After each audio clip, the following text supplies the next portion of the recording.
Hey guys, thank you for joining me today on Godspot. I want to speak to you about the power of no. It says in Matthew 26:39, speaking of Jesus, he went a little farther and fell on his face and prayed, saying, "Oh my Father, if it is possible, let this cup pass from me. Nevertheless, not as I will, but as you will." Now I want you to think about no for a moment. There's a lot of talk and a lot of things written, even books, about the power of yes, because yes supports risk-taking, yes supports courage and an open-hearted approach to life. Whereas no, when you say no, it's like the shutting of a metal grate. And it's so sudden that it brings everything to a halt that sometimes we confuse saying no as simply being negative. You know, if I was to go to every meeting that I was invited to, I wouldn't have enough time for myself, for my family, or my work, or my relationship with God.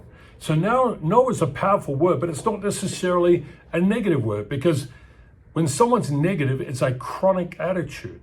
It's the way they perceive life to be, and they're always looking for the worst. Saying no is about setting boundaries. And when you set boundaries, it puts limits in place, which actually brings you a lot of freedom. So no really is about taking care of yourself and making sure the priorities are kept in order. Now, if you go through the Bible, it's interesting how many times Jesus said no. Jesus said no to the pressure of the crowd and would remove himself to a quiet place where he could pray and speak to the Father. Jesus said no to the spiritual games of the Pharisees and often would bring wisdom and truth to the moment. And even more importantly, Jesus said no to the temptation of the devil, who wanted to give him everything if he would just bow down and worship him. And so no is found in the Bible. Now, in our text of scripture, although it doesn't say that God said no, the silence is deafening.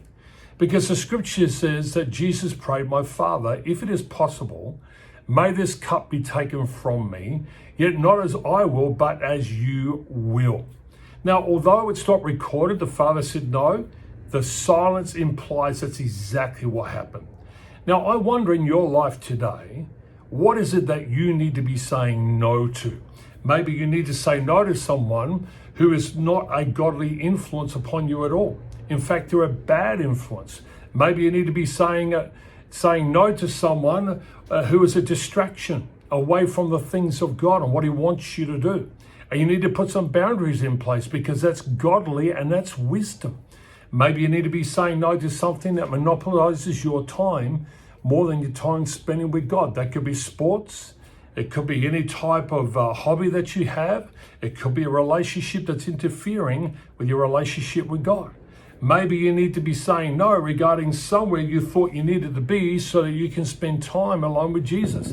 Instead of going to a meeting about Jesus, maybe you should be spending time with Jesus. Listen, saying no to a lesser priority and saying yes to a higher priority gives you the freedom to put your priorities in place, and it helps you to be able to move forward.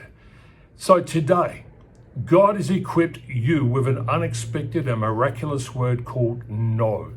You need to say no to evil, no to discouragement, no to bad priorities, no to idolatry, and no to the wrong kind of anger, and no to selfishness. Because in saying no, God can help you say yes to his goodness, his encouragement, his best priorities. By choosing him, you'll experience a joy that is unspeakable. So today, let me give you an invitation. Make the right choice today and say no. If this really helped you, this ministered to you, subscribe to the channel, hit the like button, and share it with someone else. Thanks again.